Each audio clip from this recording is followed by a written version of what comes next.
حضرتك اتفرجت على محاكمة مبارك؟ النهارده لا. طب انت كنت هيتحاكم عليه بايه؟ براءة ان شاء الله. ليه براءة؟ عشان هو يستحق كده. محاكمة مبارك؟ على جزء منها يعني. طب ايه رأيك في المحاكمة؟ المحاكمة عادلة إن شاء الله، إن شاء الله براءة. انت اتفرجت على محاكمة مبارك ولا لا؟ طب ايه الحكم اللي انت متوقعه؟ براءة كالعادة يعني. مهرجان البراءة للجميع. يا حاج اتفرجت على محاكمة مبارك ولا لا؟ طب انت متوقع ايه الحكم اللي هو كان المفروض والله ياخده؟ العلم عند الله، انا لا اتوقع حاجه ولا اعرف حاجه. اتفرجت على محاكمة مبارك؟ لا والله ما اتفرجتش عليه. طب ايه انت متوقع ياخد ايه؟ ايه الحكم اللي هو ممكن ياخده؟ هو إن شاء الله ياخد براءة لأن الراجل ده ما عملش حاجة وحشة. احنا عشنا معاه 31 أو 32 سنة بسلام.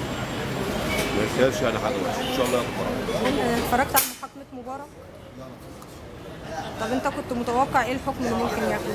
هاخد براءة. براءة؟ انت نفسك ياخد براءة ولا؟ نفسي اخد براءة. شايف ايام مبارك يعني هي كانت الافضل؟ لا، ايام مبارك وحش.